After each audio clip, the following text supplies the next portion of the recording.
Going to do as we normally do when we have these meetings. We're going to start off with prayer. So if you would bow your heads. And Heavenly Father, thank you, O Lord, for bringing us here today, O Lord. Thank you again for your many blessings. Thank you for your grace, mercy, and favor. We know that you are all powerful and all knowing, O God, and we are just simple beings that are trying to get within your will and do your way. We ask that you will bring your blessings in your spirit into this city so that it may prosper like you have promised those who have followed Abraham, letting them know that if they are in your grace, that you will extend them yourself to them, that you will hold them in your bosom, and they will prosper. This we ask, O Lord, because we know that we can do all things through you, O God. And we ask you as we bring these people together in this meeting today that we will be able to bring forth some education, some information, and also some solution and progress, O God, so that the city can move forward and do the things that you desire to do. This we ask in your Son, Jesus' name.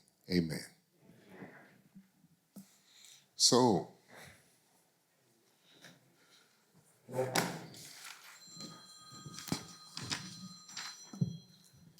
first thing, I didn't know we was gonna get these people out for dogs. so, so, um, it is nice to have everyone here.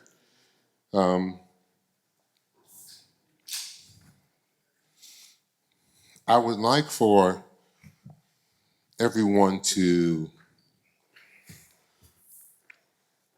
look at how far we've come first before we go into the subject matter. Because let's just say our first community solutions meetings had nothing to do with dogs. There were a lot of issues that had to be addressed, and believe you me, this was not one of them. So it's in sort of a kind of way, in a very strange way. It's nice to be in a city that has progressed in such a way that now we are talking about these particular issues, but these particular issues are no less important. We get several things. First of all, there was a young lady, and I'll just go straight to it. There was a young woman who was attacked by some Rottweilers here in our community, and she lost her foot. Okay, she's not the only one though.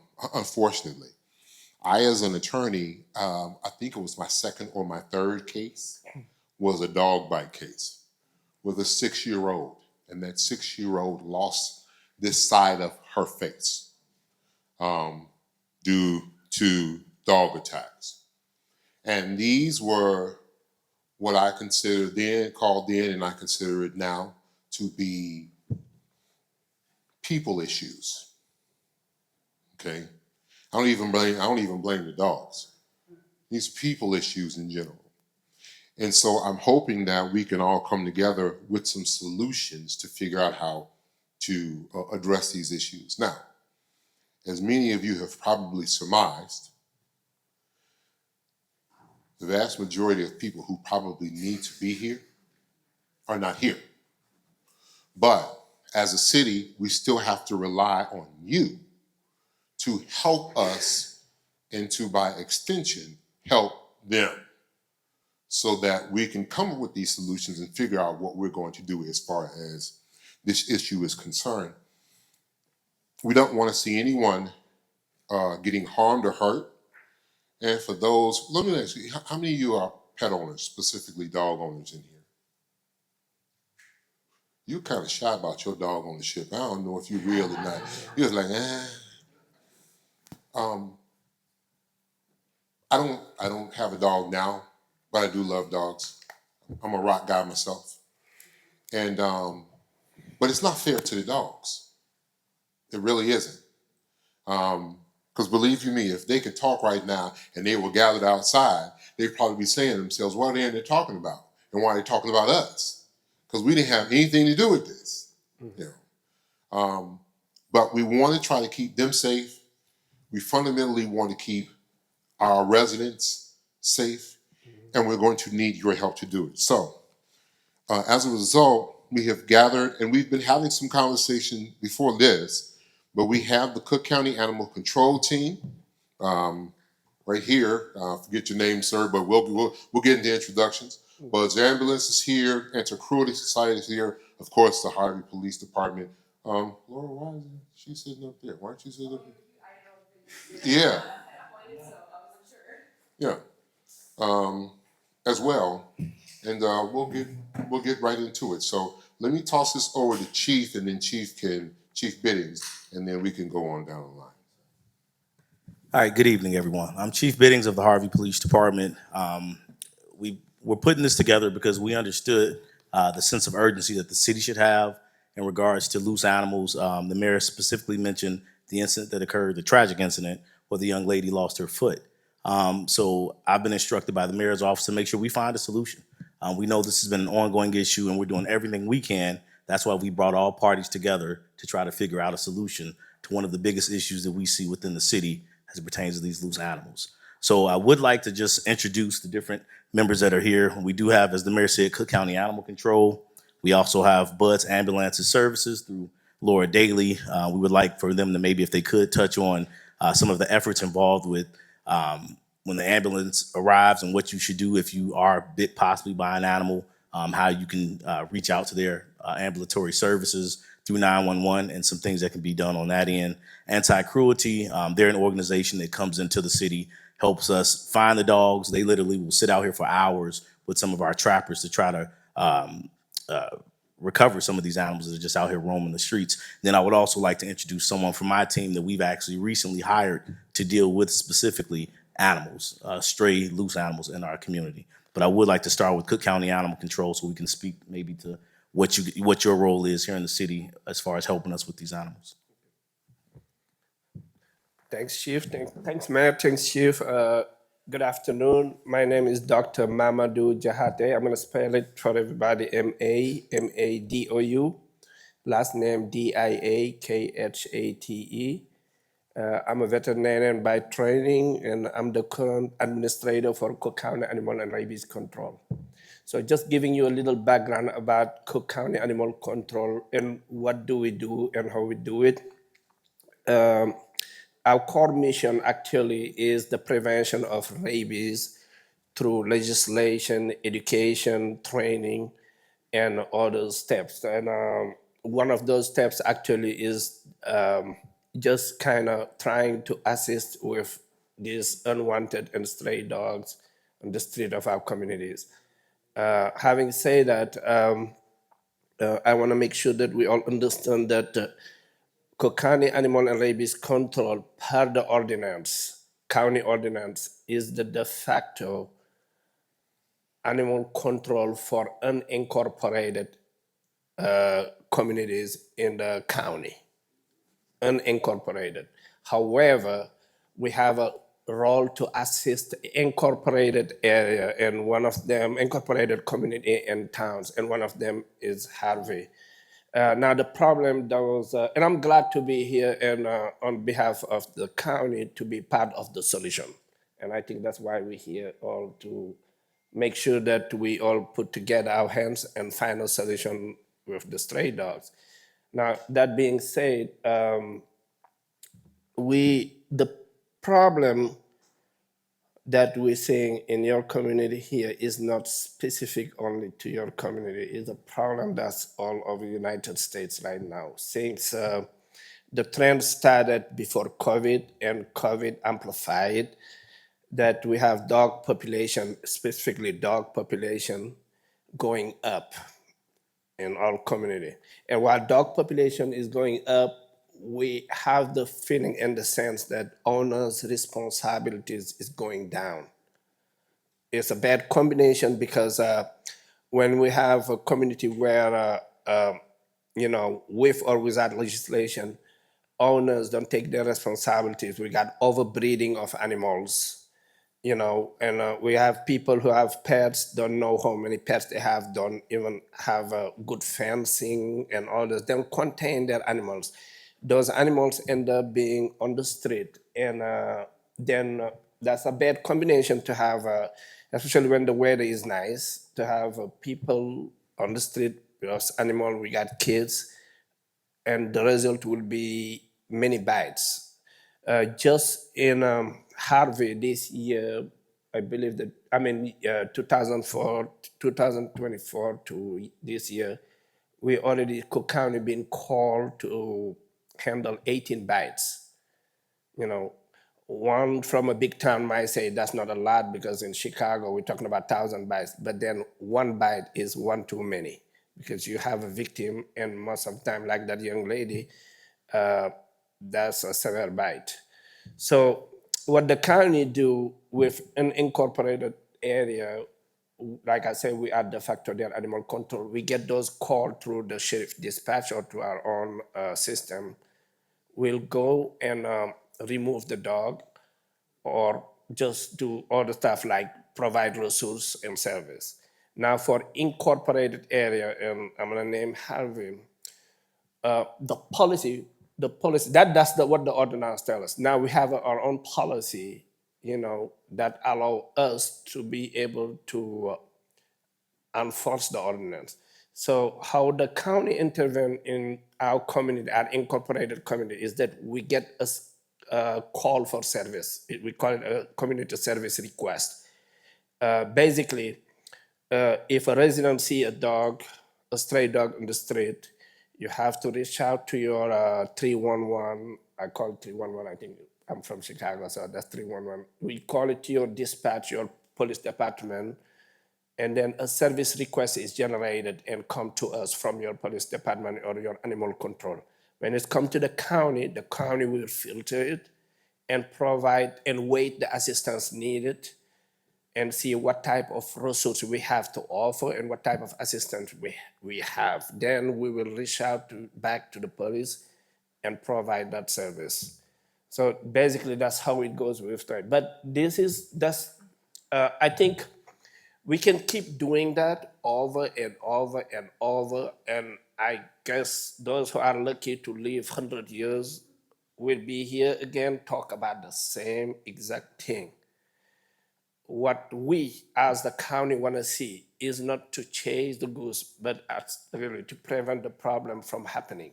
How do we prevent the problem from happening? I was very pleased to know that in Harvey, you got a very good legislation. I mean, it's a great legislation. I basically almost like it better than even our own ordinance. But we need the participation and the understanding of the whole community to just go through this legislation and understand that, you got steps that if you got to take your responsibility, fix your fence, take care of your animals, know where they are, put them on leash all the time. Overbreeding is a no-no. We just cannot keep breeding animals thinking about, you can sell the puppies all the time, because it just take one male and one female that you don't sell to just start over the whole cycle again. And stick together, work together. Then once we tackle that part of the problem, I think the population will be manageable.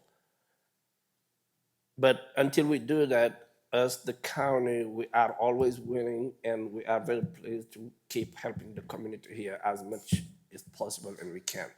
And I'm not sure how we're going to do it. If you guys have any question, or I'll pass it along.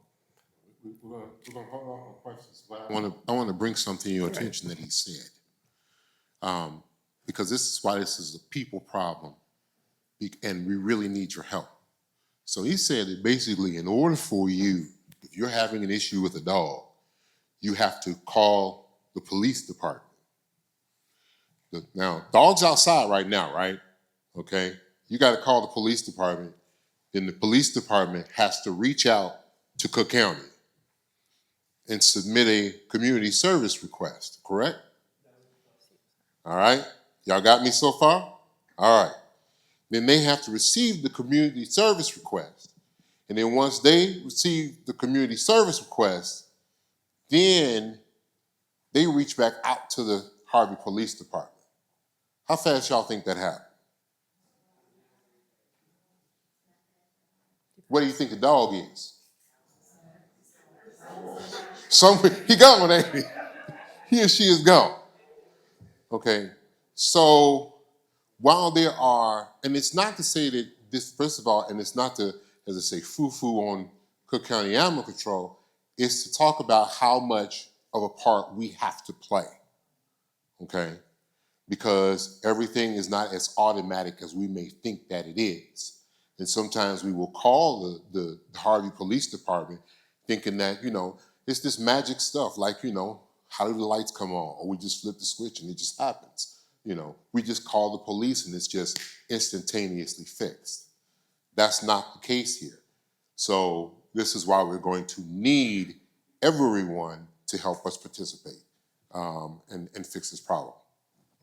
And if I may add something, I know that we, like the mayor said earlier, we started talking to each other prior to these meetings, and I do believe that there is a plan to have a community service officer from Harvey also who could be a big help and filter those calls, the one that the officer will be able to handle. And if otherwise, we always can help also, the county can help that officer. But we are willing to offer anything from training to resource, any type of resource to that officer. But they ain't getting that dog, y'all. And that's the thing that's important to us. No offense, but bottom line is I'm here to speak about the issue. We want the dog gone. But the reason why you're here is because I want you to understand that we are making efforts and we are working with the partners we have. And we are going to do everything that we possibly can because we are committed to doing so. But you also have to understand as residents that there is only so much. And unless we have your support on this and you help with this, we'll be stuck with this problem. Okay? You want to go to Bud's? Well, real quick, as the mayor and Cook County mentioned, that this is a collaborative effort amongst community and the police department and the city. Just so you guys know, the Harvey Police Department's dispatch center is no longer located in the city of Harvey. So when you call that non-emergency number, or if you call 911 dispatch, it's transferred all the way out in Des Plaines. So when you do call 911 and you say that there's a loose animal, 9 out of 10 times the dog either has to be aggressive or will have having to bitten someone to be able for the Cook County to actually come out and even deal with the animal. So when you do call them, they're gonna have our police department fill out a community service request form. After they fill that form out, that form has to be faxed back over to Cook County. Once it's faxed back over to Cook County, they have to approve it, and then that process will begin. I would like to give 2 telephone numbers out to residents tonight if you do have an animal, if you do see an animal, but this is gonna route you to Cook County Dispatch if that happens. The first telephone number, if you all are ready, is 847-635-1188. Again, that number is 847-635-1188, and that's Cook County 911 Dispatch. Another number that you can always call that I'm sure some are familiar with is 708-331-2131. Again, that's 708-331-2131, and that's the Harvey Police Department non-emergency 911 number, okay? So now we're gonna actually have, well, before we do that, just want to give some statistics real quick. In January of 2025, the city of Harvey had 1 dog bite with a total of 78 calls for service in regards to loose animals. In the month of February, we had 39 loose animal complaints with no dog bites. In the month of March, we had a total of 95. Now, around that time is when we actually lost our animal control warden who was here, who had been here for about 15 years, Officer Lopez, that some may be familiar with. For the month of April, we had a total of, it went back down and had a total of 39. No, I'm sorry. We had a total actually for the month of April of 95 again. So it went back up. So we do, again, know this is a problem. I actually want to introduce tonight, and I will, 2 of our new hirees that just came on board within the last month that are going to be dealing again with specifically animal control. And we have already submitted an application for a donation for an animal control vehicle, possibly 2, from Cook County Animal Control. But with that, I do want to now introduce Bud's Ambulatory Services, Laura Daly. I just want to say what she does as far as the emergency protocols and contact information if someone's bitten, someone's hurt. Laura. Hello, I'm Laura Daly. I'm the vice president of Bud's Ambulance. So I have a dog myself. He is very reactive to certain people and situations, which is why, I have him. I don't have children. He's not a fan of children. So I think I have a special place in my heart for dogs that are reactive or that, may be concerned about environments where you can't really put them in a situation that they're not going to get along with everyone. It's what happens when those dogs get set free or they get out of the yard and now they're in the neighborhood. The biggest concern that we see is, if we get called to a dog bite, number one, we have to make sure that, my paramedics and EMTs are also safe. So PD has to get on scene first to secure the scene, make sure that the dog is nowhere in sight. If the dog is still on the loose, now that dog is posing another threat to somebody else in the community. County is a secondary portion of the animal control. So county can come out when a dog is secured or when they're already in a location where they can then retrieve them and take them to a shelter. Harvey Police Department is initially, and I think that's where the biggest part of all this, I'm sure as many in the audience might understand, is Harvey might have to hold the dogs for a few days in order for the Animal Cruelty Society or Cook County to come pick up the dog. Just because of room in the shelters. It's an overwhelming amount of dogs that are stray. I volunteer at South Suburban Humane Society. We see it all the time. There is not enough cages. I have to beg and plead sometimes, as I know some people in the audience do as well, to make sure we can get a dog to a shelter. County has been great. Mamadou, I know we never met in person, but we have had many communications. Your team has definitely helped out in a lot of times where there's just situations where dogs are on the loose. My ambulance crews will find dogs and they will call me and say, what do I do now? The dog's in the ambulance. I said, well, we can't have that. So we absolutely need to have you, get a dog to a safe space, but they're all dog lovers, so they all want that. They all feed the stray cats in all of our different sectors that we are in throughout Harvey.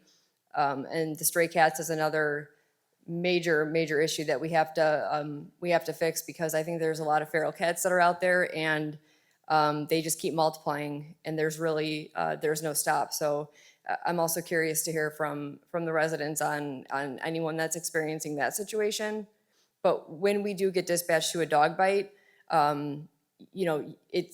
sometimes it's not bad. It might just be an Amazon driver that, had approached a dog and thought he was nice and the guy kind of nipped at him or something a little bit. And, they usually sign a refusal and go along their way.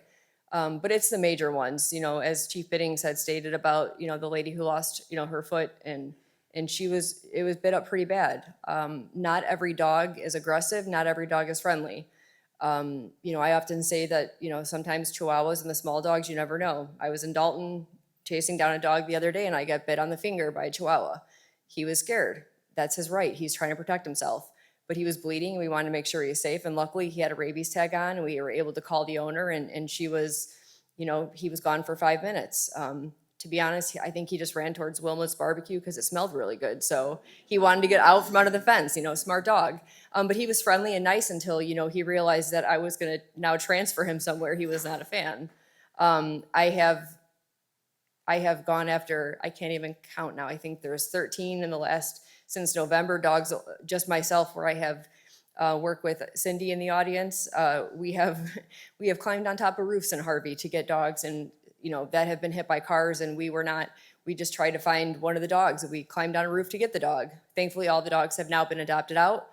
I think a lot of dogs that are strays that are in, whether they're protecting a yard, some of these auto car shops that they often have, dogs outside year round. When a dog gets out and they're not registered in Harvey, a lot of the owners are not going to call in because they didn't register their dog. So now they're not going to want to come forward and admit that it is their dog. So now they just become strays and they go to a shelter. It's not fair to the dogs. It really isn't. But especially when you see a dog that isn't registered, that attacks a random person, and now that person's having to call 911 and literally fighting for their lives sometimes, that's exactly what we all want to avoid. We have responded to multiple dog bites in Harvey, absolutely. The dog's not always secured afterwards. I don't know when, and we don't have that option for follow-up either to find out if the dog was ever captured or not. So I think the goal of all this is to get everyone, to try to find some funding, especially for Harvey to have more animal control, because they deserve it, the dogs deserve it, residents deserve it. And whatever those, the funding sources might be, I think it's going to help drastically to be able to have the dogs be held here for a few days and have some assistance with that until they can get to a shelter from there. But I think we have to be a lot more preventative on the back end too, of how we assist with, really just people registering their dogs or getting their dogs, neutered or spayed. It's a big part of this too, is just not the overbreeding portion. So anything that, my company could do to help, we always will. I'm not shy in calling Biddings, and he knows that, and I appreciate him for always stepping up, and whenever he can help, he absolutely does. I'm excited to hear that they have animal control officers. First mention of it to Mayor Clark, and he said, what do we have to do to fix it? Let's fix it. Like, he was 100% on board. So Mayor, thank you for that. And I think it's a good collaboration to even have this conversation. Most villages and cities don't have this conversation, so it's important that we do that.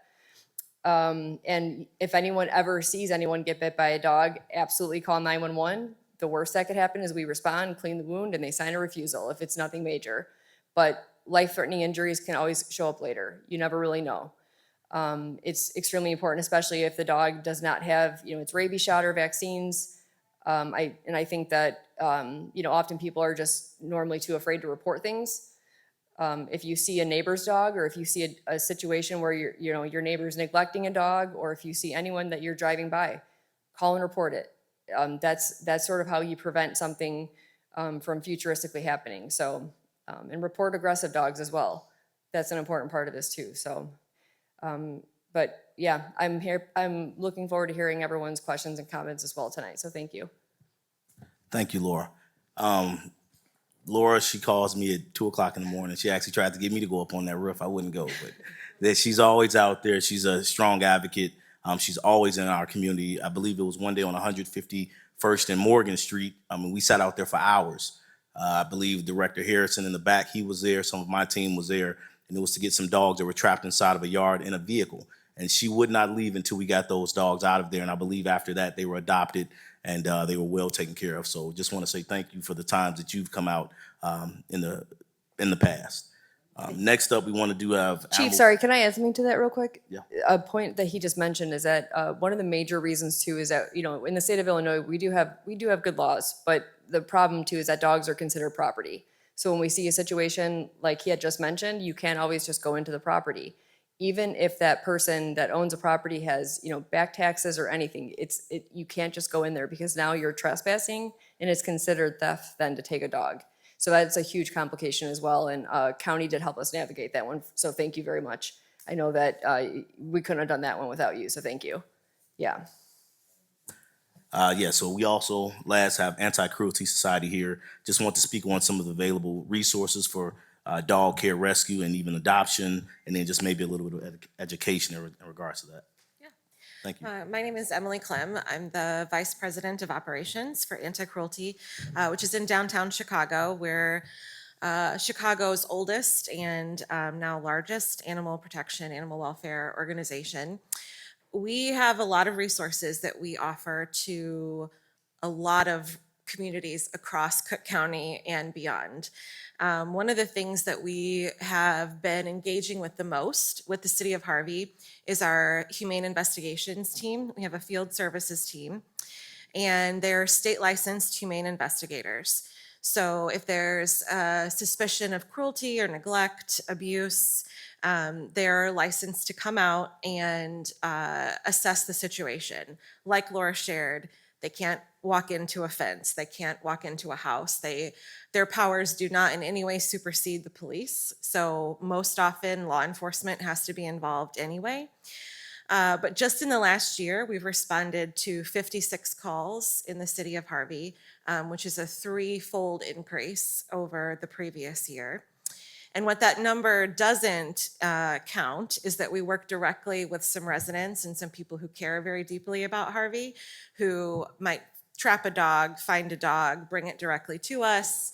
Any of you that bring a dog directly to our shelter in Chicago. So that number doesn't reflect that. I wish I had better data to show just all of the numbers that we've been supporting Harvey with, but nonetheless, it is a pretty big number relative to the other communities that we serve.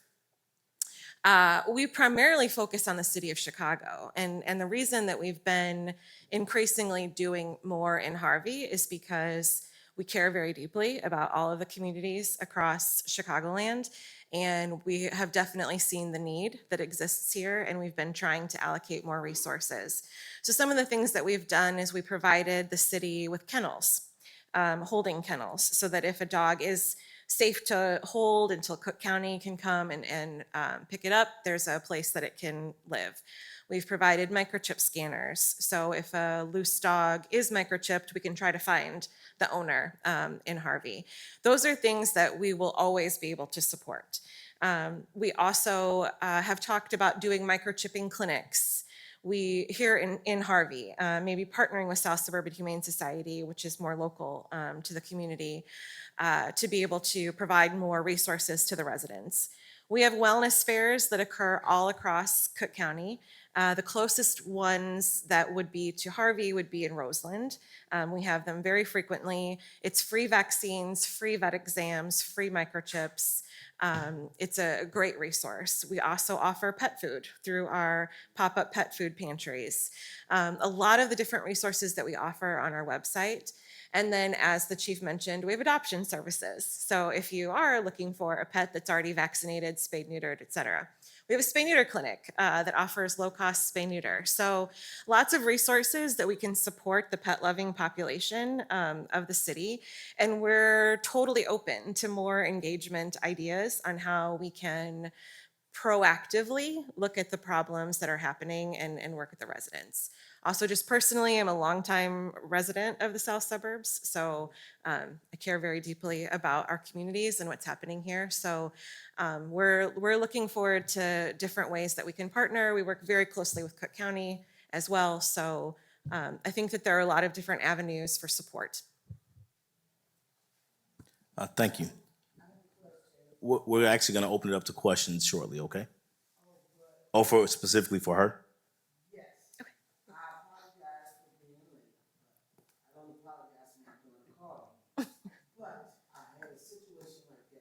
But I just want to know who you are and what information you have to let me know how I can help with this situation, because today I had a dog and he ate up the neighbor.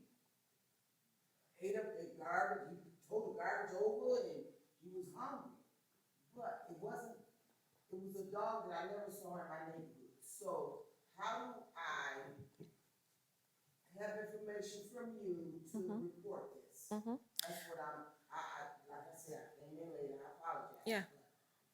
I didn't get the beginning of your presentation. Yeah, well, I'm only a very, very small part of this.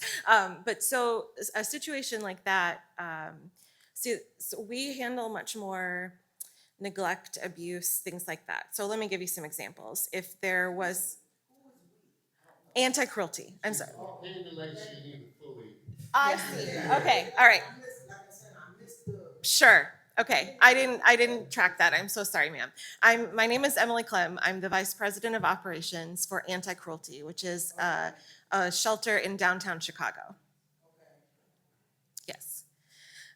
So our field services team, humane investigations team, mostly handles calls for abuse or neglect. So that would be, you see a dog that has a 2-foot chain and it's chained outside and it doesn't have access to food or water.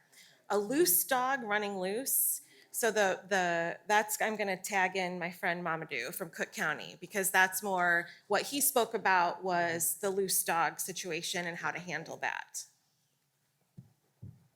So real quick, for the sake of time, I'm going to see if Mama Duke, if you can be able to speak with her possibly after, because we are going to open this up. Thank you, I appreciate it. We are going to open this up to a question and answer session. But I do want to let everyone know that I know most people think that the police department will respond and should be able to capture the dogs, but the police department, police officers specifically, are not trained to handle aggressive or loose animals. I just want to put that out there. They're not, they can't take the dog and put them in the back of the squad car. It's not safe. You know, we don't want our officers, we don't want to open up that liability for these officers to possibly get injured. That's why we've hired 2 people, like I mentioned before, that are going to classes that are specifically trained on how to handle loose, aggressive, or stray animals. So I just want to put that out there because I know that's something that people say, well, the police department. Now, if there's a 911 call or if there's a call to the non-emergency line, our officers will respond. But not all the time will they be able to apprehend or catch the animals. So I just want to explain that we will have trained, qualified personnel on staff to be able to handle dogs. The mayor has instructed my team to ensure that we have, I believe, 3 or 4 different, 4 shifts? 3 different shifts, a 7 to 3, 3 to 11, and 11 to 7, where we have 24-hour coverage so we can make sure that our team is there at all times, being able to make sure we monitor these loose and stray and aggressive animals. Real quick, I do want to introduce Auxiliary Officer Hawkins, as well as Auxiliary Officer Aguirre. They're new, they just started, and these are the 2 new officers that are going to be starting here as we proceed forward with this new program. Okay? So with that, I guess, Mayor, unless you're going to open up to questions. Yeah, before we get there though, but there's some things that you have to consider as residents. And once again, I'm just going to keep pushing for your support because that is the real fix to this issue. Now, I'm going to go into my usual speech, and my usual speech starts off with, who in the room knows how deep in debt the city of Harvey was when we took over in 2019? If you know, can somebody say the answer? 190? $164 million in debt. But this is important to understand because you want services. You want that Orland Park, Tinley Park, Homer Glen, Taylor's Heights kind of service. You know? You know what I'm talking about? That's what you want. You want that service to make you feel good. I know where you're coming from. But they ain't got $164 million in debt. So at the end of the day, now, we could have, and fortunately, you know what? Praise God, because he just, through all blessings, okay, flow. Because 6 years ago, we were dealing with 31 homicides. You know, a year, we were dealing with crime that kept going in this direction, okay? But look at God. There's some things that we've done to help to offset the resources that we have to use. But we still have to use resources, and we want to keep it that way. So because, not you, of course, but because some people are not responsible with their animals, we have to hire 2 extra people to be able to handle that. That's 2 extra salaries. Okay? You want to know how cities work. That's 2 extra health cares. That's 2 extra taking care of families. That's 2 extra pairs of shoes that's in the house. And this is what you say, are the Jordans? Probably. Because don't nobody want no Pro-Cats. Okay? So at the end of the day, we have to take those resources. But if we don't have the financial ability to be able to do so, then that's a problem. And then your expectation is, well, why isn't it done? So I'm committed to doing whatever it is that we have to do in order to try to handle that issue.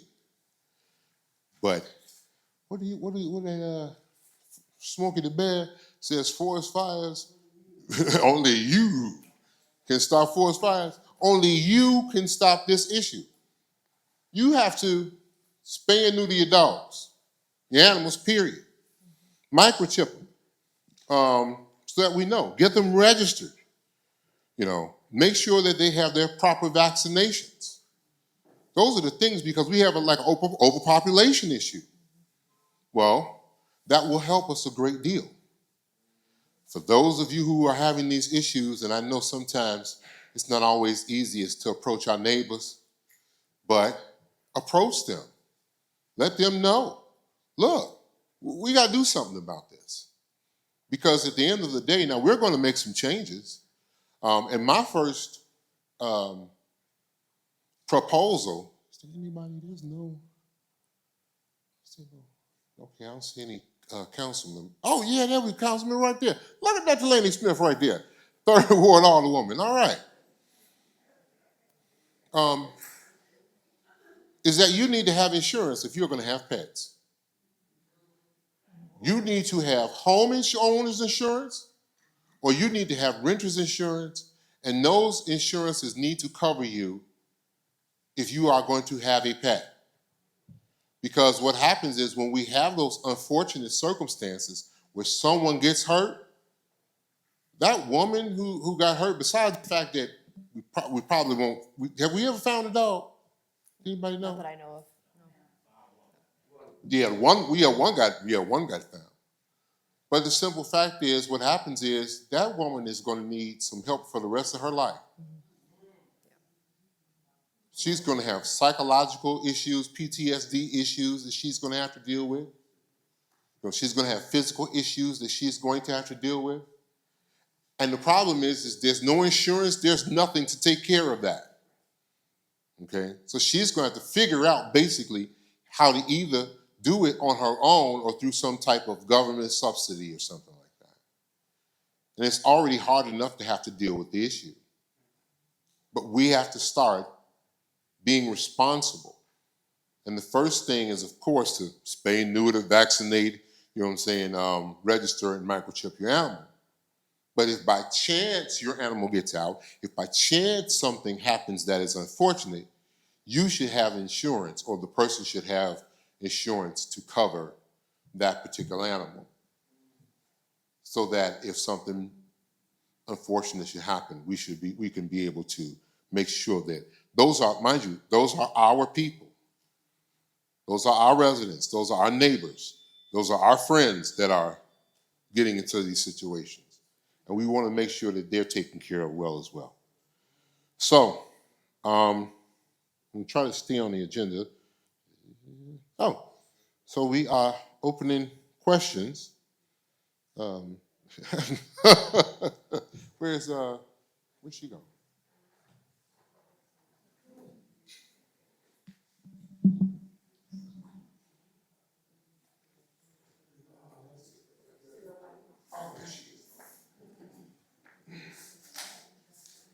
I didn't see it, sorry. So if you have questions, you can write them down on an index card, and Greg will come pick them up. If you need one, just raise your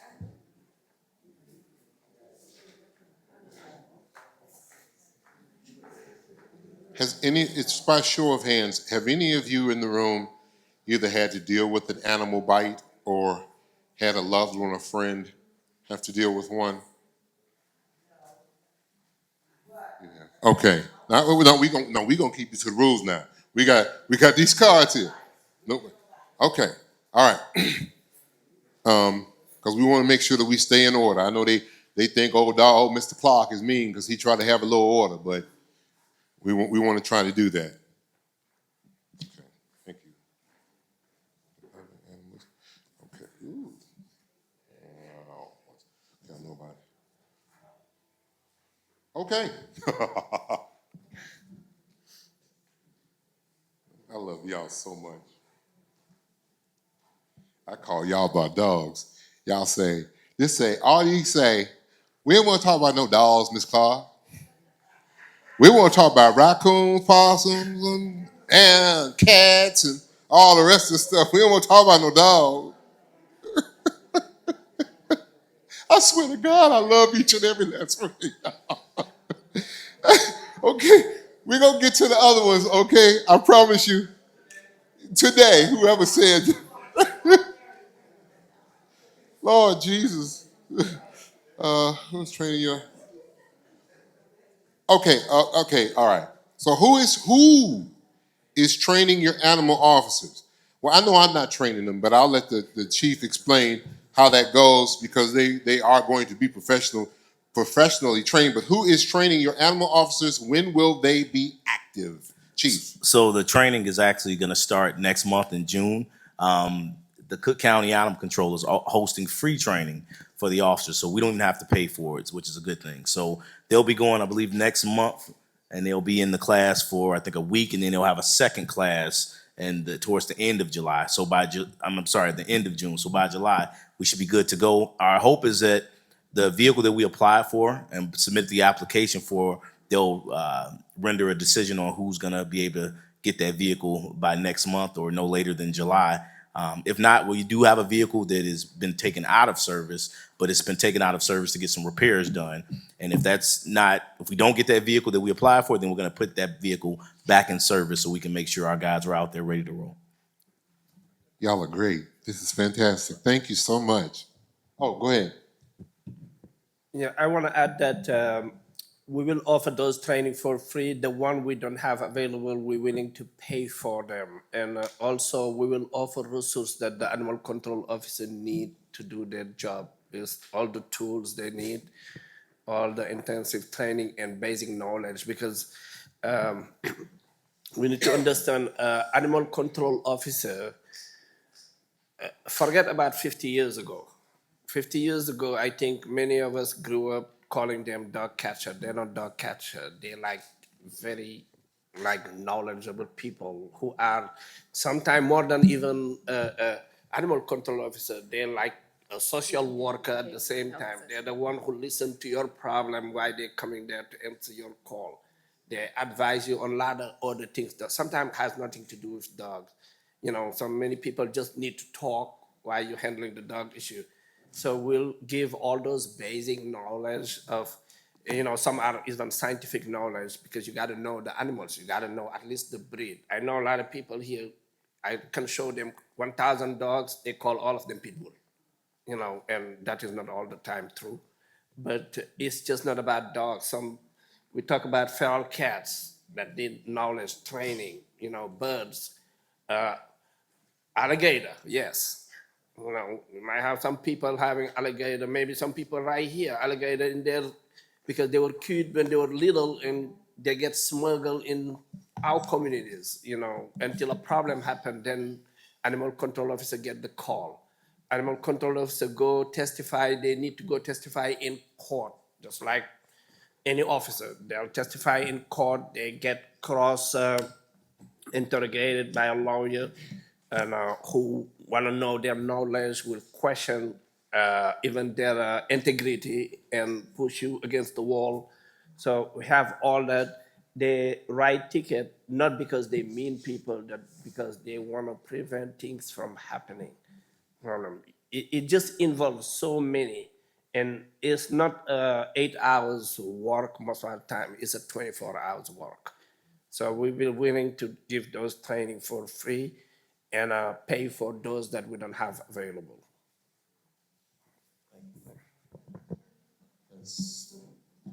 Okay, I'll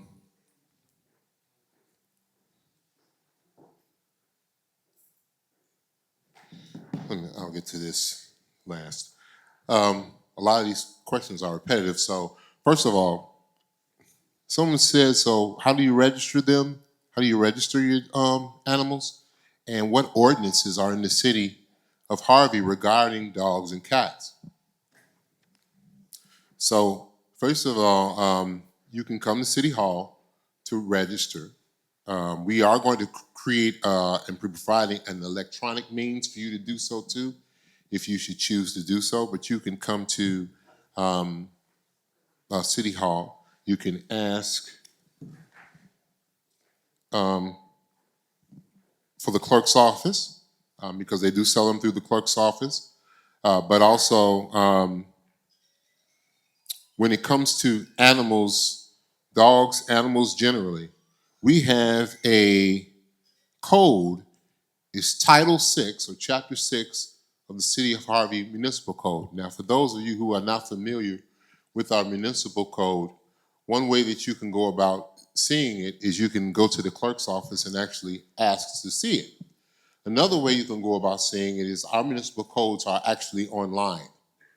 So whenever I want to see, online the City of Harvey Municipal Code, I type in my Google search bar, City of Harvey Municipal Code. And when I do so, the municipal code comes up. And specifically, we are dealing with Title VII of our code, where it gives you the instructions as far as registration of your pets, and all of the ordinance as it pertains to dogs and cats. But it not only pertains to dogs and cats, it also pertains to fowl, rabbits, other animals, noisy animals, animal carcasses, the use of traps, the return of traps. We don't have that anymore in deposit. Um, that's just for animals generally. And then, if I could get this one to come up, of course it does. Oh, there it is. No. Sanitation, animals running at large, rabies, inoculation, biting animals, the registration of cats, tags, nuisance animals, harboring stray animals. And these are not, just so you understand, these are not new ordinances. Some of them have been enhanced or improved since we've been in office, but some of these ordinances go back to the 80s, and some of them go back as far as the 70s. So these are not new ordinances.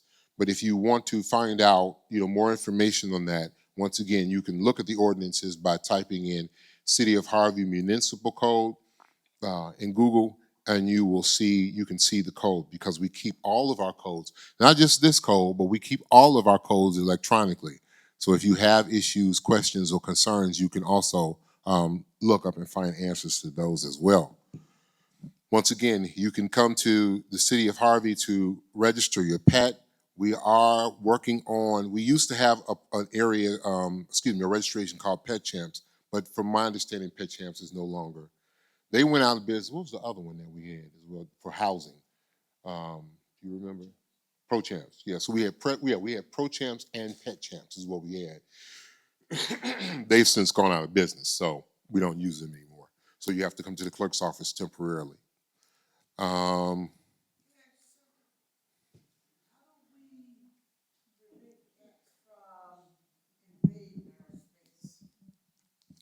I'm just saying, it's somebody else's cat, they come in and they might burn it in my dirt. You know what I'm saying? How do I prevent that? I gotta go online and check it out. I'm just saying, because of that. so let me get the people who actually did cards, and then I'll get to that. Okay? Can that be okay? Let me get to. I'm still gonna get you. You know I ain't gonna forget about you now. Okay.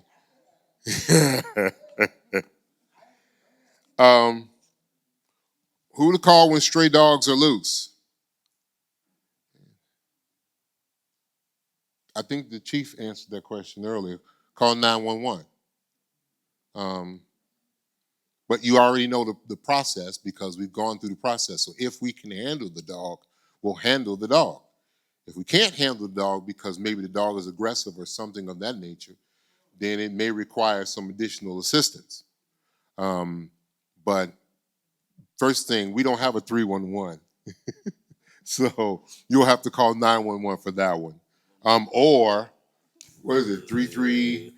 331-2131. 331-3121. 331-2131. Okay. And just real quick, I know they mentioned the kennels that are downstairs at the police department, which they donated to us.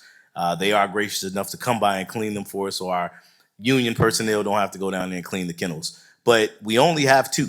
So we do take in strays if that is that 3-day wait period after the community service form has been filled out. But want to remind people that you have to have that form filled out. We don't just accept stray animals at the police department. We've had that happen lately, and we'll have trappers bring them in, but that form has to be completed, and there is a process. Yes, ma'am. Did you write your the police department? Yes. So I last week came to your front desk with an injured dog Mhm. that I secured, and I was told, no, we're not taking the dog, and no, we're not doing the CSR. Okay. Well, There's a sign on your window that says, we're not taking the dog, so I had to take that dog all the way to Evanston wow. to a Cook County Stray Bully facility to need a warning to take Okay. Well, I'll follow up with you after that because that shouldn't be there. And we do have the cages because I've been called on Saturdays and Fridays by anti-cruelty when you've dropped them. Jessica? No? Jessica. Jennifer. Got it. Okay. I do remember speaking to you. Okay. Here, this one right here.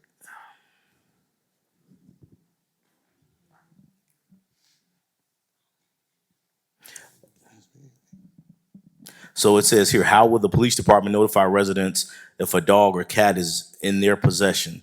If it's microchip, we'd have to, I believe, reach out through anti-cruelty so they can get the information. We haven't had that happen yet, so that would have to be a conversation with Cook County or anti-cruelty on how we're supposed to find that out. We do have the microchips that were donated to us downstairs in our lockup. But is that a question you guys may know how that process works? Yeah, so the microchip number tells us what company the microchip was through. We can then call that company and hopefully the information is current and registered. If it's not, we can do a little bit more digging to try to find out. But there's a lot that can be done to try to help people reunite with their pet beyond microchipping.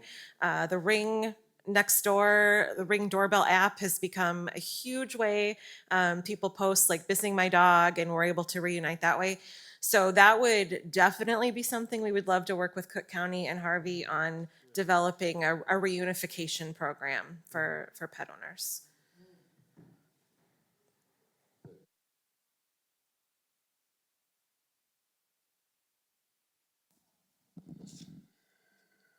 We got the trainings, we got the registration, we got that one. Okay, before we go into the other parts, so we have been working on as much as we possibly can regarding the young lady whose foot was amputated as a result of the attack. Um, Sometimes it doesn't always work out where people are happy with the results, but one of the results of that attack is this meeting that we're having today. So we are trying to do something about it. If we were able to actually find the people responsible, that would be a whole nother thing. But we haven't been able to find the people who are responsible. And as I just asked the people who are on this board, on this in this forum, this panel, we haven't been able to find the dog either. So we have between the Harvey Police Department, the Cook County Animal Control, and also Animal Cruelty, we haven't been able to find the dog. But this is once again, this is once again, this is not only a start where we talk about what happened, but we also talk about what we want to look like in the future, and and how we want to try to prevent these types of things from happening. The unfortunate thing with this situation with the Rottweilers, from my understanding, there were some that who were aware that the dogs had been out and about for quite some time, but there was no action taken. And we didn't find out about it until, of course, it was too late. So, Well, actually, people were aware of that dog, both of those dogs. One is deceased, one is, I'm assuming, still at large. But one, it was at least a month that people had already known these dogs were out there. And we found out a month later and could have been prevented had we known. so it's not that we're not doing anything. The simple fact is we are doing quite a bit, but this is the only thing that we have at this particular point in time. And we have to reach out to once again, our citizens. Yes, ma'am. I know who you are. I didn't want to put you out there, but go ahead. Okay.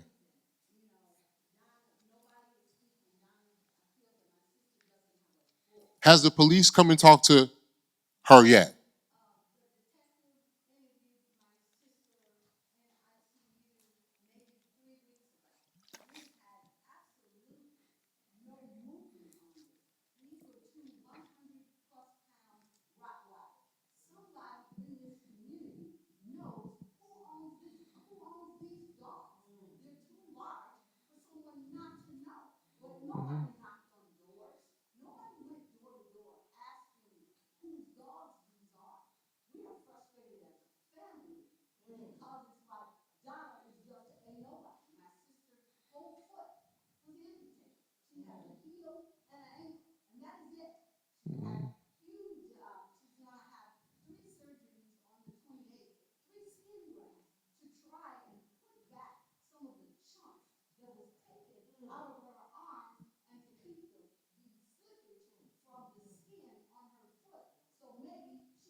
Okay.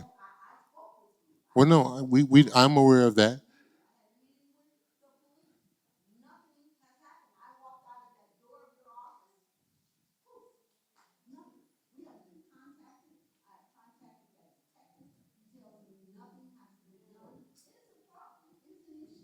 Okay. Okay.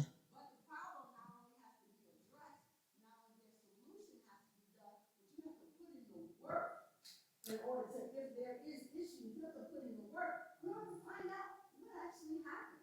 Who are these people? People know. The community knows, but the community wasn't even alerted that this happened. If it had happened to a child, the child would not have survived. Why wasn't there something put out on the Harvey website saying, hey, we had a dog bite. This woman was almost killed. Be on the lookout for this dog. You didn't even let your citizens know that it happened. That's a problem. All right. Well, thank. What area? 145th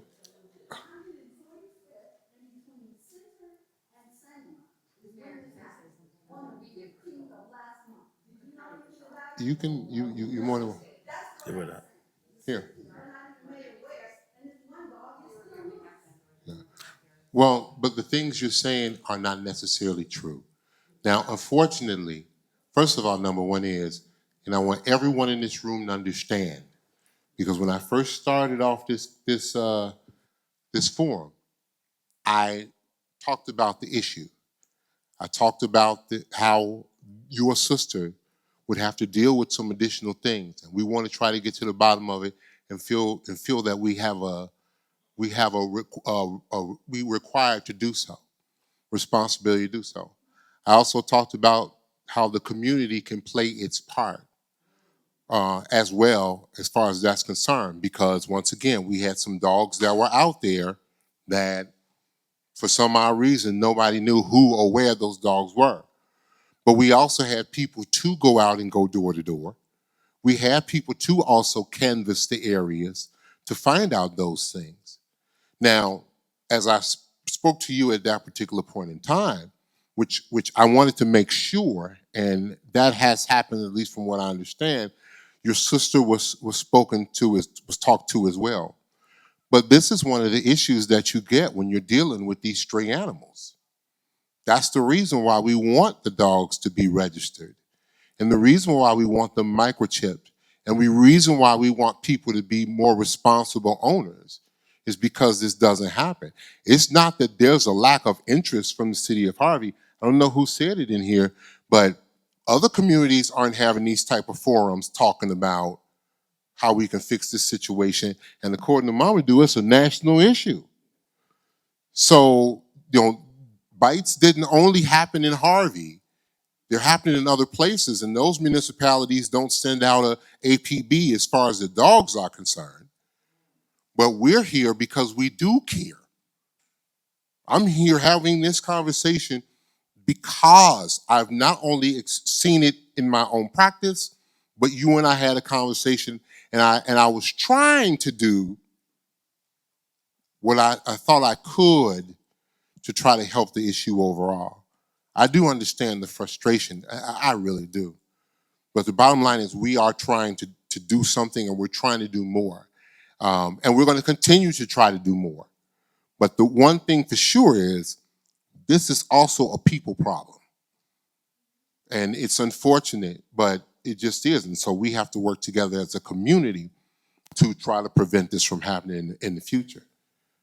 But I do understand. And then there's certain things that I'm just going to be honest with you. I don't know about the police department because I haven't specifically asked them the specific details. But, my thing is, and like I told you, we have enough information from this situation to try to do the best we can to try to resolve the issue. And there has been all hands on deck. Am I right, Chief? The thing that I told you when I last saw you was that your sister's going to need healing. See, regardless of what the city of Harvey does or does not do, your sister needs healing, okay? She needs prayer, she needs strength, she needs her family around her, and that's why I told you, okay, I got this. Because I wanted you to be able to focus on your sister. There you go, okay? But if we can't find the dog, we still can't find the dog. That won't, unfortunately, and I'm so sorry because I don't like to see it. But unfortunately, that won't change that situation. Now, what I am is I'm tired of seeing it. And I'm hoping that there's enough people in Harvey that's tired of seeing it. And maybe if we all come together to actually do something about it, we can prevent this from happening. Maybe. But it's not the city diminishing or negating what happened in this particular case. Like I said, once again, let's go back to that type of love y'all want. Did Orland have a meeting? Because they got dogs. Did Tinley have a meeting? They got them too. I had quite a few dog bites in my practice, and they all were not in Harvey. Okay? But we're taking the time to work together so we can figure it out, so we can figure out how we can get better as a community. And then, and I told you also I didn't like the perception of your sister. The perception that we got from some of the officers, remember? And that's something that we're working on as well. Because at the end of the day, she's still a part of our community.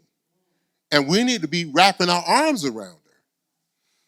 But she's got to focus right now on the healing part. And that, unfortunately, is something that we can't do that work for her. And that's where she needs her family. That's where she needs her friends. That's where she needs the people around her. And real quick, Mayor, if I may, I will follow up with you. I know you mentioned that you spoke with one or two of my detectives 3 weeks ago, and I know they have ongoing cases, and I don't know why they just didn't get back to you in a decent time frame. But I'll follow up with you after this, and then I'll reach out to them to see where they're at with this, because we know this is a serious issue, and she definitely is on our minds and in our thoughts and our prayers. Okay, but I'll give you my card before we leave. And Chief, can I also speak to that? Is that we are, so 911, every community, we're the 911 provider for 9 communities. We see dog bites absolutely in every community. Harvey is the only one that I know that is doing a forum to try to find a solution to the problem. Many of us who have, rescued a dog or have seen stray cats, we often all flock to the social media aspect to try to figure out whose dog it is. It's the number one, I think, advocating resource that we can all use, is whether it be the Ring app or the Neighbor app. If you don't have the Ring cameras, post on there saying that you saw a dog. We're looking for a Rottweiler, aggressive in nature. I mean, pointing out to people that there is, an animal on the loose that has caused, almost life-threatening injuries to someone. Absolutely, people are going to look out for that. And when you put a bunch of people in the same kind of mindset of, let's either keep an eye out for this dog, let's report what we see, a neighbor's going to know, they may have heard from a neighbor. If you're in line at a grocery store, they might mention that they know the owner of that dog. You never know who knows something. So it's just like any situation, whether it be, a crime, against a person or an animal, someone's going to know something. So always speak up if you can. But there's many, different Facebook groups on there for just lost or found dogs in the Harvey area, or even just the South Cook County or South suburbs. And that's the best place that you can really, post about if you find a dog or if you lost a dog. Mayor Clark, if I could ask you, do many of your residents register dogs now, or do you find that it's a big hindrance for them to do so? We have 4 registered dogs. So I'll make this as part for Bud's ambulance. So we will put $500 towards any resident who wants to register a dog. I think it's $25 or $15 to register, so it's not cost prohibitive. Right. So again, though, so anyone who wants to if it's a cost situation, we'll put $500 towards registering dogs for the first people to sign up for it. So just to kind of put it out there. Oh, you heard it. Yeah. You heard it here. Go to the Breaking city, news. go register your dogs, please. if, especially, it's not the owners who have the dogs that want their dogs back. Those are the ones that will go register because they want to get their dogs back. It's the ones who just, it's unfortunate, but It's anything we can do to help, irresponsible we owners. will. Yeah. We have, I think this is a good question. Are there any resources Harvey will offer? So I'm glad you brought that up. Well, And hold on, let me finish the question. He ready to jump on it, because I know you guys have the answer. But I want to make sure that the people know the question. Are there any resources that Harvey will offer for getting chips, vaccines, spay neuter to community pets? I feel a lot of people in the neighborhood don't do it for cost reasons. Why not have low-cost events happen in Harvey every so often so people have no excuse for not doing it? Reason I mention this is because we, my family, try to help strays, but there is only so much we can do. We can't afford to get all the strays we help get vaccinated and spayed. I can understand that. And this week, I had a stray dog come by. I called 911. Now, these are the parts where I got to raise my hand on. I called 911. 2 officers came by and didn't offer any help. They just suggested I let the dog go. I don't think that was very helpful. They could have helped with any resources or a phone number. Now, this ain't the first, just so y'all know, this ain't the first time I heard this one. And we have to work, but that's a training issue. We have to work on our officers and how they respond to these particular cases. Unfortunately, look, everybody don't say welcome to Walgreens when you walk in Walgreens. Everybody don't say it, even though they're supposed to say it, right? So, and that's a training issue. Trying to teach people and continually reinforce in them what it is that they're supposed to be doing. So we are paying attention to that. But, and then I'll get to you, Mamdu, but the thing about it is, just so you know, prior to this event, and I'll let the chief speak on it first, and then we'll go down the line, because we've had events. So go ahead, Chief. So actually on June 11th, I know it's done 22, we did a large free vaccination and microchips Chicago Pet Health Fair in front of the police department. If I'm not mistaken, Deputy Chief Anderson, I think the number might have been 200 to 300 animals that came. People brought their animals, lined up down Dixie Highway when we did that event. So we have hosted other events. We are looking to do more, but it's about having the manpower, having the staff, and now, of course, having individuals in our team that are dedicated to help us deal with these type of issues. Now that we do, we can try to put on more of those fairs or those different registration events so we can make sure people's animals are registered. But we did have one previously.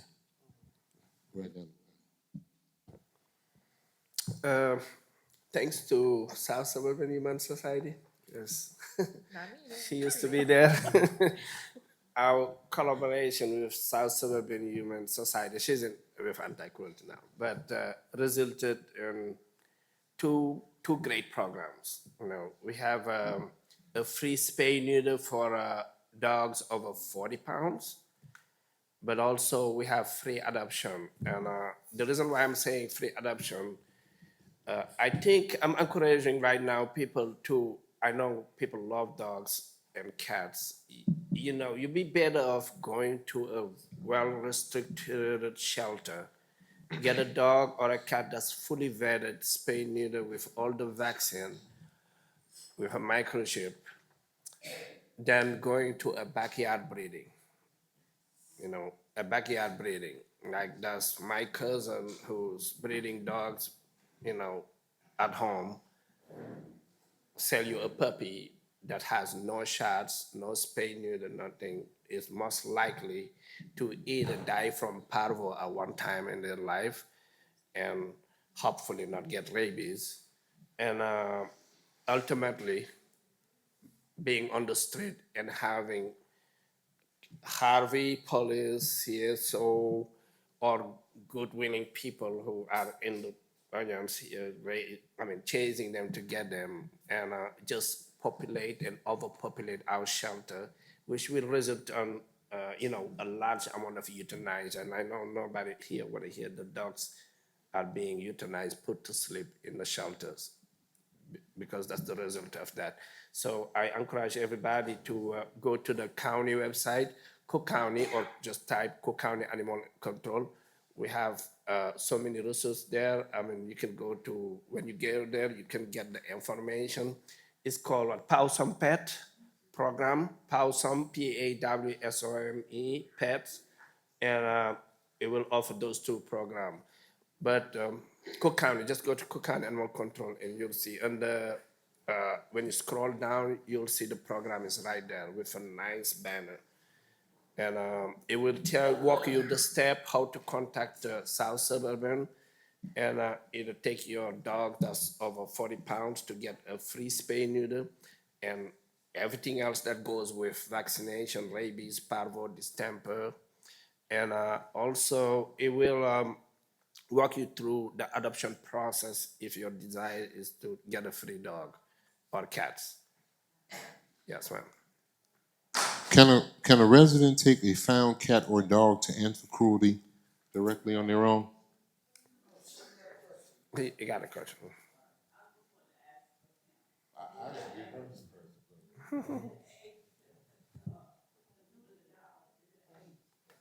Yes. 3 months or more.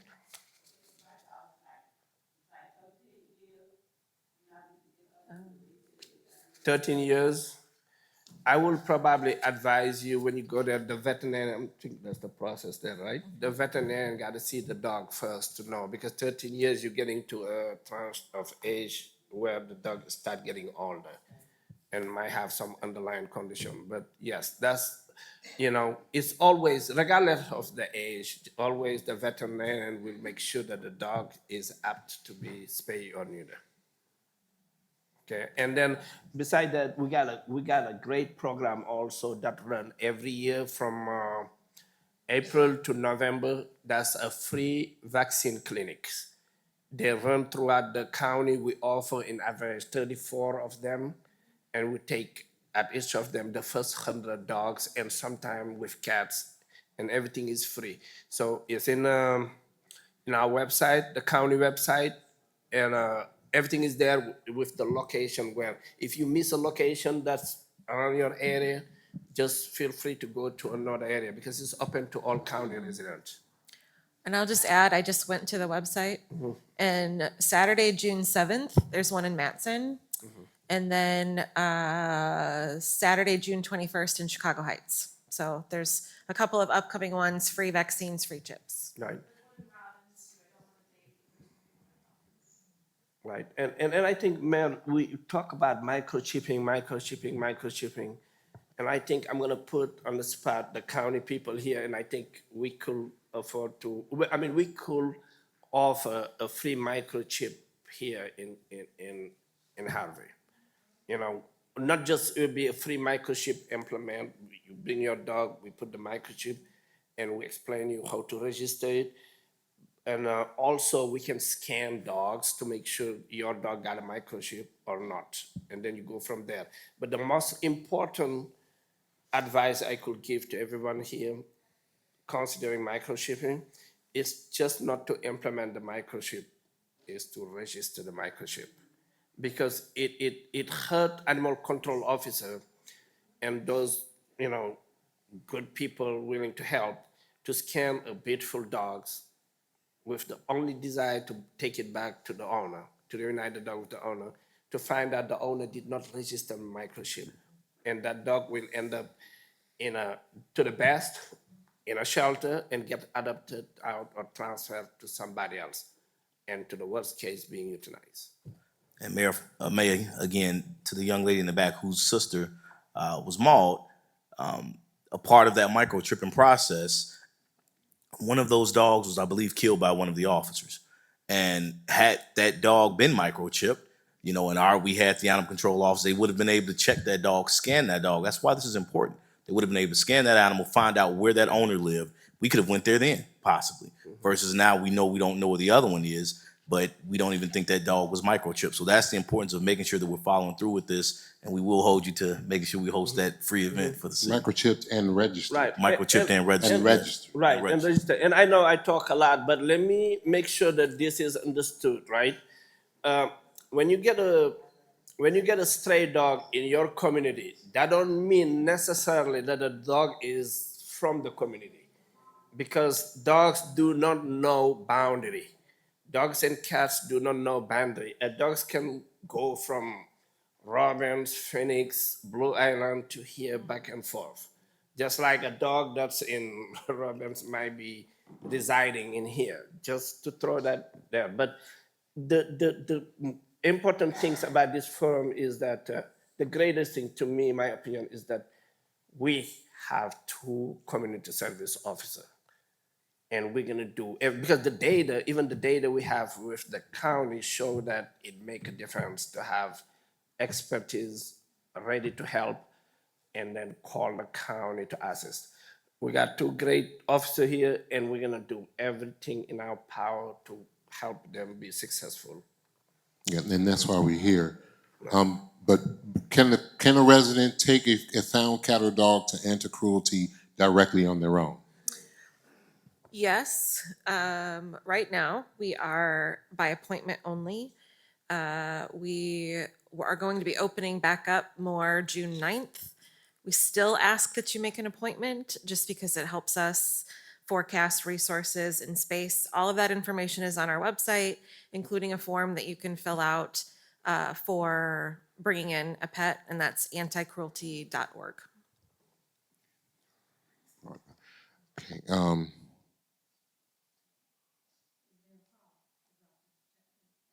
is there a cost to drop the animal? No, I mean, we always ask for a donation that helps us care for pets, but there's no cost.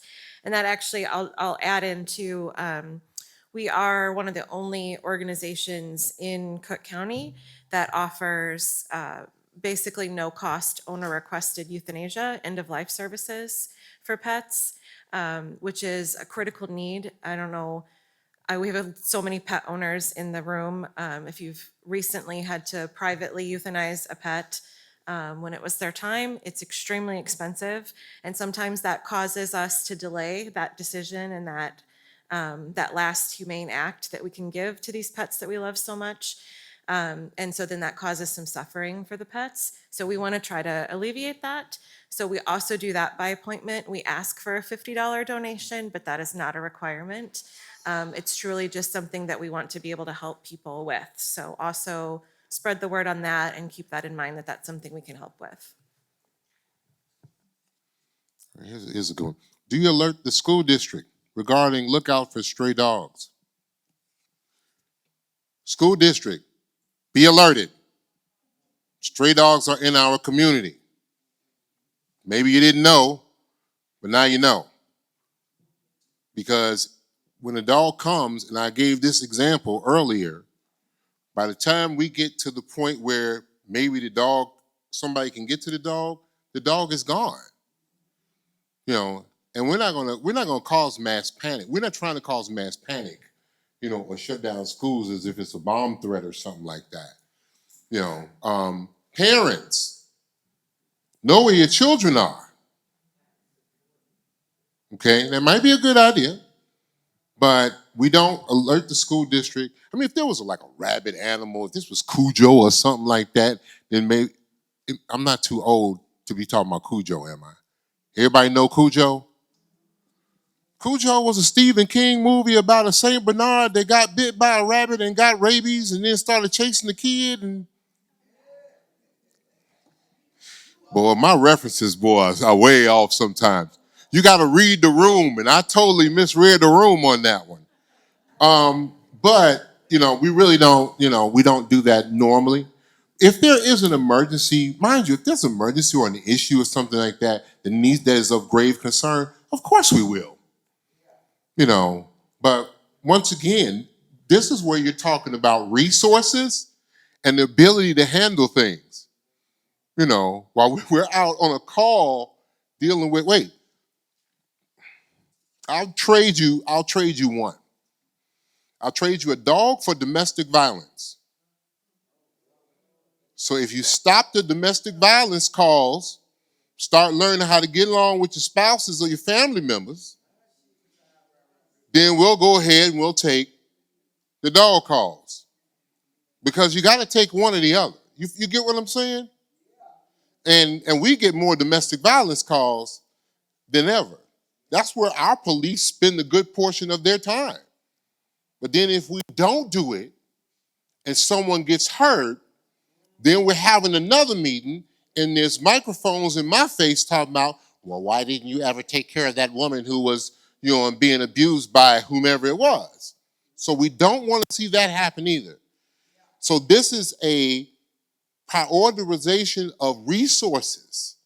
And that's what you have to do when you live in a home where you don't have enough for everybody in the home. Y'all look at me like y'all don't get what I'm talking about, like y'all ain't never been poor before.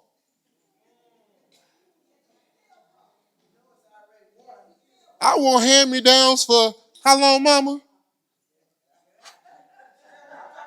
Okay, because we was poor. Not poor, poor. So when you're in a city where you only have so many resources, you have to consider those things. And that's why this is a community issue, because I know that the community can help. And if you expect for the government to save you, see, y'all don't understand. It don't matter if I'm in office or not. Put me out tomorrow. You're not going to fix this issue unless you get involved. The issues that we have are people issues. And y'all look to the government. Can you give me some more porridge, please? No! You got to start doing these things yourself. Now, I see y'all done got me on the doggone tangent. Trump is sitting up here. I interviewed this morning.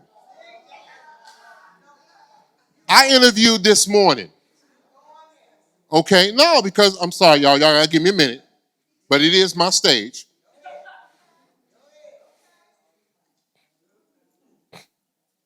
Let me let her go ahead and do what you got to do.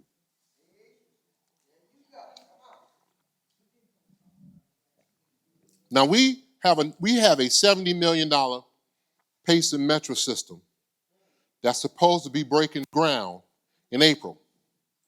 I don't know if any of you don't know about it, but if you don't know about it, now you know, okay? We've been working on that since 2019, and Pace and Metro decided to get together and create a unified transit station so that people who are on the Metro station, when they get off, they don't have to go across the street to get to the Pace station. And the people who are on the Pace bus, when they get off and they need to get to the Metro, they don't have to go across the street and do that. Now, let me explain to you, because I explained it to, I don't know where Mona is, this morning. The Pace station, the Metro station was so bad on 154th Street that the floor of the elevator fell out. Ah, you know about that there? Okay. Now, in the meantime, they've rebuilt Homewood Station 3 times. So now it's our turn. And now they want to talk about money. And we don't have enough money. And you may not get the funding that you're supposed to get to build that station. Okay? This is resources.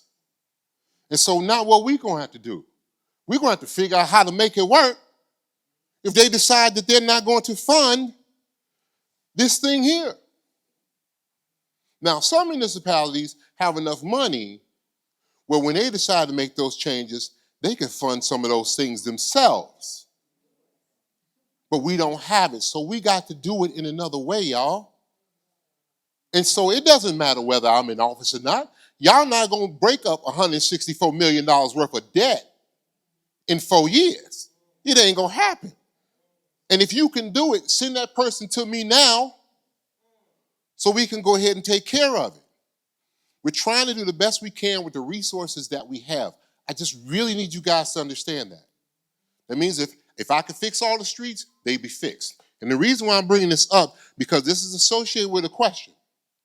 Abandoned properties, overgrown trees, and bushes are havens for wildlife increase. They are now walking during broad daylight. But when I go to some of those people, and this was the question is, I understand this is for dogs, but raccoons and other wildlife are also of grave concern for citizens. And this is real though, and I understand it. What control, if any, is in the works for the city? And then here comes the flip. The flip is abandoned properties, overgrown trees, and bushes are havens for life increase. Okay, then get out there and cut down the dang old bushes then. Hire somebody to cut down the bushes. Oh, see, y'all got real quiet then. Because you called me out when I was 3rd Ward Alderman, and they used to call me out and talk about the possums that's going on the house, and then I go over to their house, and standing right next to their house was a tree going right up to the bushes. That was a sapling at one time, but now it's a full-grown tree. And now you're trying to figure out why you got raccoons and possums. Now, this don't apply for everybody, of course, so please don't take it that way. But this is a people problem. These are things that we can do. You're right. Look, I got chainsaws. I got the little snippers. I don't do that I don't do it no more. It doesn't wear me out. So it might want some of y'all out too, so I get it. But the bottom line is we can help each other. That's my point. I hope y'all not missing the point, is that we can help each other. And then I talked the other day about tall grass and things like that, but I don't get nobody sending their grandchildren over to Public Works to get a job. The ones that want to get jobs at Public Works are the 15-year-olds, and we can't hire them. So I believe in you. You know what I'm about to do, right? Anybody? I believe in you and me. I believe that we can be. Now, they say your mayor ain't stupid and silly, but the bottom line is, I hope you get the point. These are things that we can work to fix, and we can work to fix these things together. Now, I know we're on current time. So what about other animals? First of all, chicken people. And I know I got some chicken people in the audience or somewhere going to be watching. Chickens ain't allowed in Harvey, y'all. And for those who have coyotes, they looking for chickens. On the real. They want to eat too. They looking for chickens. And we got folks with chickens. We got folks with coops. Now I want to read to you specifically what it says so that you can understand. Animals generally. It is declared to be a nuisance, and it is unlawful for any person to suffer or permit any chicks, chickens, geese, ducks, turkeys, pigeons, doves, squabs, or similar fowls, or any hares, rabbits, owned or, I ain't see goats. Anyway, owned or controlled by such person to run at large or to go upon the premises of any person or to keep or maintain the same within 15 feet of the property line of any adjacent improved lot or parcel, or within 50 feet of any dwelling other than that occupied by such person. So basically, what this basically says is you need to live on a farm in order to have, our houses are too close, okay? So you can't have chicks, chickens, fowls, hares, and all the rest of that stuff. But the coyotes know it. And they're looking for something to eat. Now, as far as raccoons and you're the animal. Can you speak to that? Because look, I've had a raccoon problem, I've had a possum problem. I was told, and this may or may not be correct, and so that's why I'm going to the experts. I was told that, I couldn't do that thing to him. Yeah, that thing there. Okay. I was told I couldn't kill him. So the only thing I could do was get rid of the food source. That's I had to try my best to get rid of the food source. I had to try the best to make sure that that of course my garbage can had a lid. Am I right when I'm saying this? Okay. That my garbage can had a lid, that lid stayed closed. You know what I'm saying? And even though some of them will eat through, I know we have the outliers. Okay? But if the vast majority of us were doing the same thing, God will control it because they won't. Y'all must not know me. I'm from Harvey. I can give a good goddamn about a raccoon and a possum. On the real. And I don't know if Peter gonna see this and get mad at me. But if I could do something about it, I would. Y'all really don't know me, do you? So we can't do it. So what do? You have to get rid of the food source and the water source. Am I correct? No. And if you do that, they move on. But if you provide them food and water, or your neighbors are, or whatever it is, then they're going to stay. So start one block at a time. Cats. Somebody said something about cats. I think that's almost next to the last one. These two. We're going to get you real quick. Same thing. You have to register your cats as well. It's also in the code that you have to register your cats. We have a lot of those, and a lot of feral cats as well. And for feral cats, I know we didn't touch too much on feral cats. If you have a feral cat issue, I think they can reach out to Chief, and Chief, you just contact us. We manage the feral cat ordinance, and we are lucky enough to know that Cook County is one of the rare county in United States that have a feral cat ordinance, or started it. So we organize those feral cat into colonies, managed by a caretaker under a sponsor. So if you have a feral cat issue, just reach out to the chief. We'll get that call, and we go from there. Kokana will, assist with that. Right. And then as far as the person who got the two coyotes, I got you. And I do. All you had to do is let me know. So we'll get on that right away. And then if there are no other dog questions or animal questions, I guess this is where we start to have fun. So now let us agree. We have company. Okay? Wait, I want to make sure because I got to get back to you.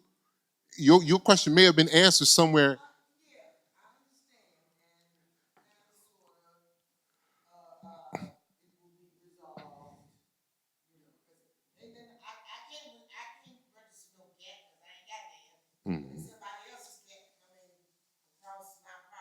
Okay, got you. What's that? What's that? There is a home remedy for that, but I'm trying to remember because my people coyote urine, yeah, because my people in Arkansas used to put it down around the trailer. Wait, somebody just said it. Coyote urine, yeah. Coyote urine. Now I'm not an expert on that, but I know. And as far as the possums, and some people say that this don't work, but I'm a living witness. That ammonia, for some odd reason, they don't like that ammonia. Those possums don't say what? Yeah, yeah. And so depending on now, look, and I have to put in some caveats and some waivers here.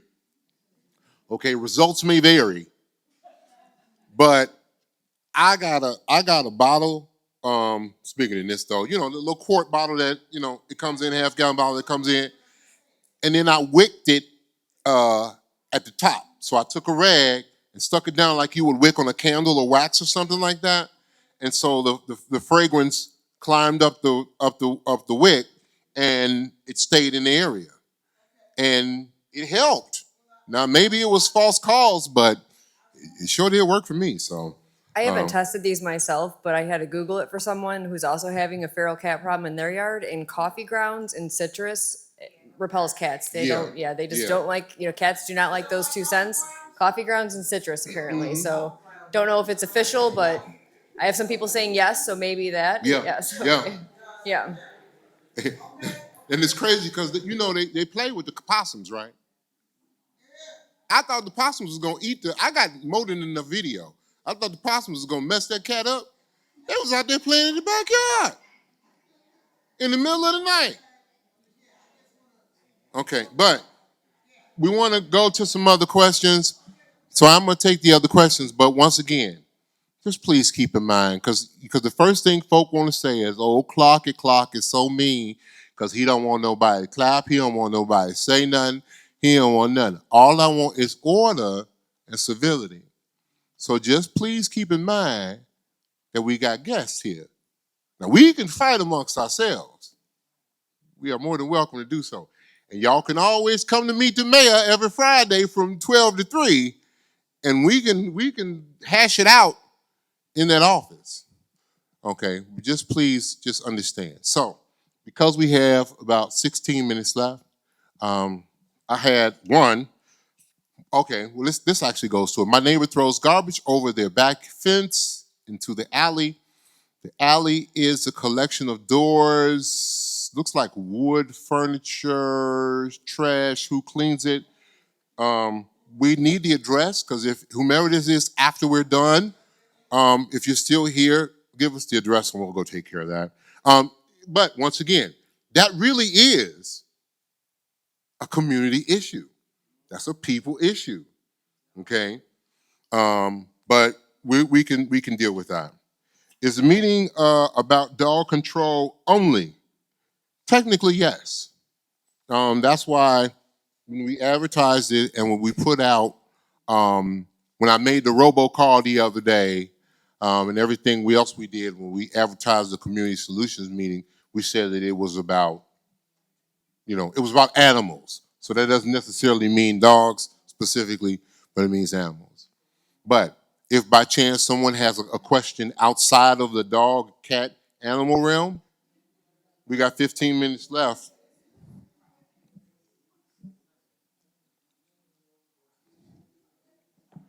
I was about to say, come on now. Yes.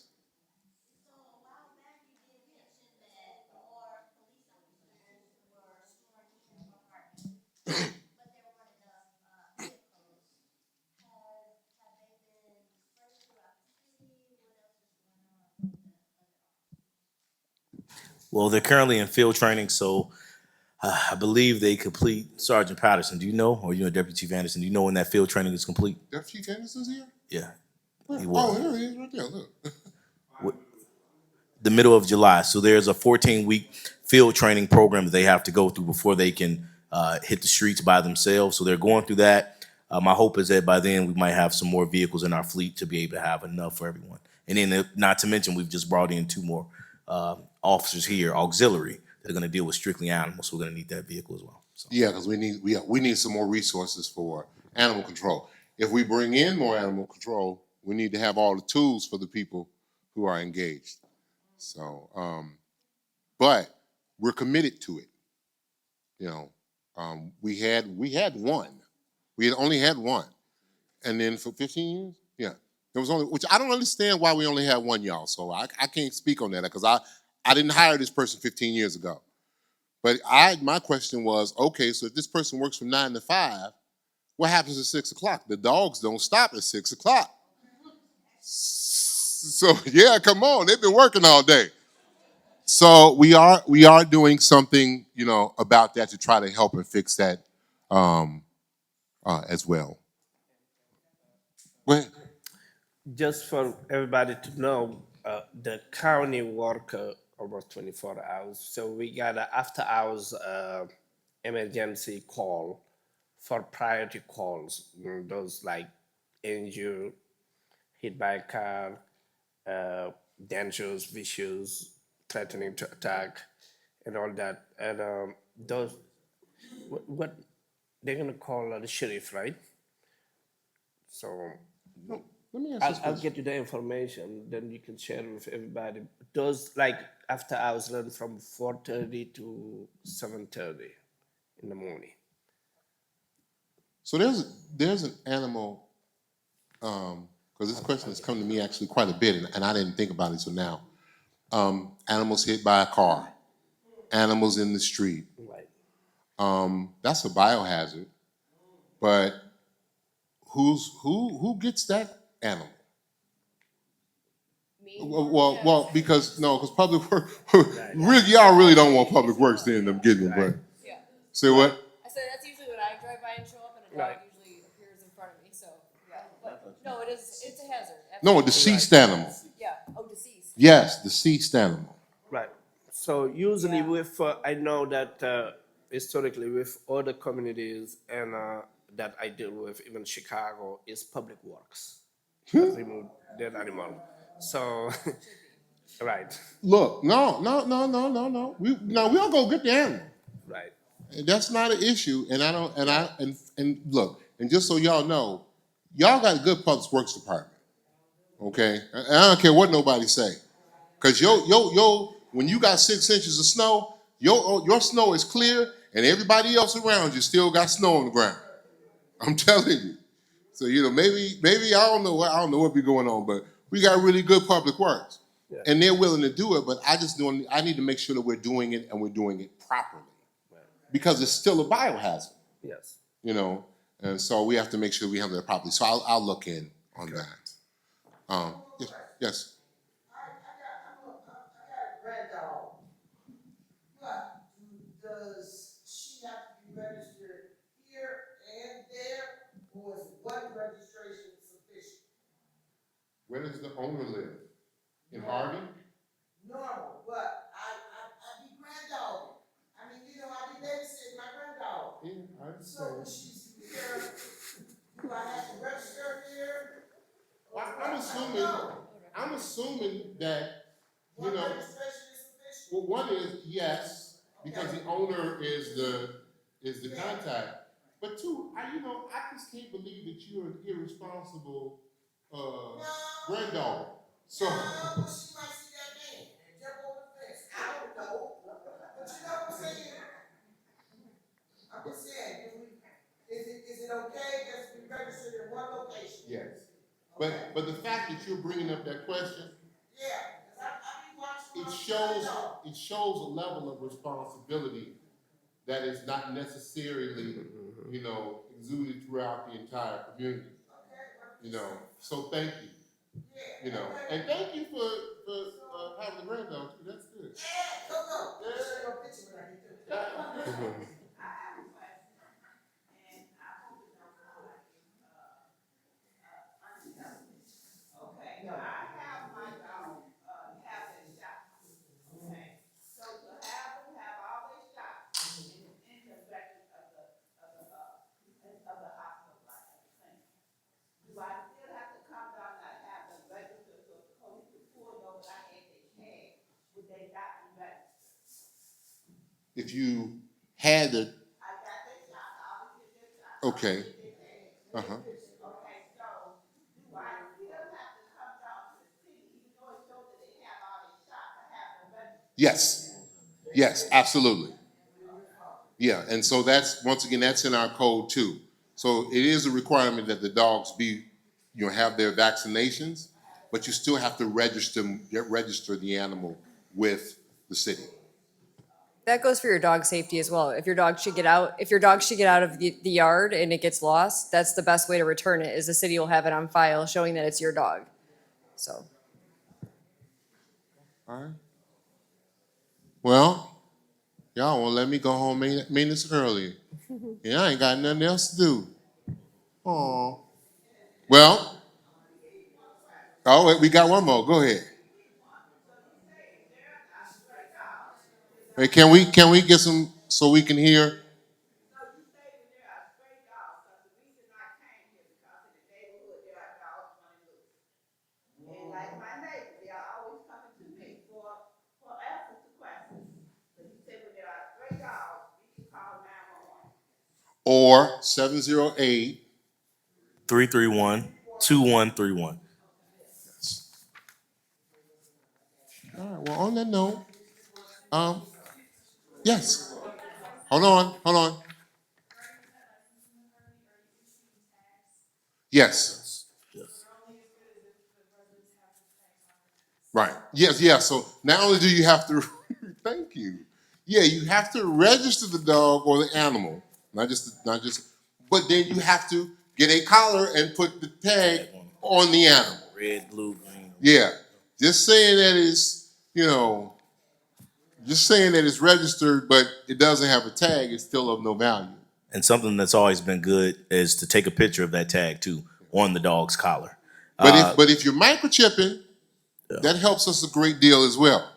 Outside of that 331-2131, that other number that you can have is again 847-635-1188. So some people have thinned out, but if y'all don't mind, first of all, I just want to thank y'all so much for coming.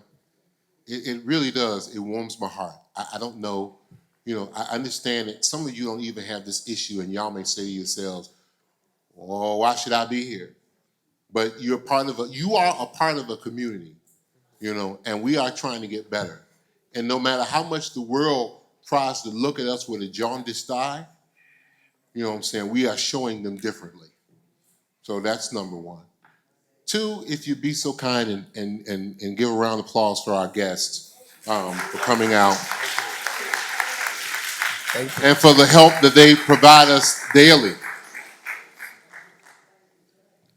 And then finally, before we go, because I honestly believe that our prayer was answered, and in our prayer being answered, I think we need to go and give thanks. So if you would allow me to take us out of this meeting as we came in this meeting through prayer, that would be absolutely great. So if you bow your heads, Heavenly Father, we just come to you saying, thank you, Lord.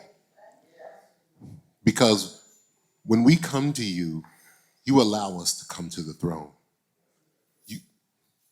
You hear us, oh Lord. You take our burdens on. And we know that if we put them at the feet of the throne, that you will see them, you will hear them, and you will answer, oh God. We came to you before this meeting started, and we asked you to bring your spirit here, Lord, and to bless this meeting and to give us not only an ability to address the problem, but to try to come up with solutions. And we praise you and glorify you, oh God. We magnify your name because we know that through you, only this has happened. And we thank you so much. And we ask that as we leave, you will provide traveling grace for the people who are leaving, and that you will continue to guide us and guard us throughout the week. Satan is something else, but he is not enough for you, oh Lord. He cannot compare. And so we just come to you ever grateful, just lifting you up, knowing that there is no weapon that can come against us when we are with you. Thank you so much, Lord, for everything that you do. And we ask this in your Son, Jesus' name. Amen.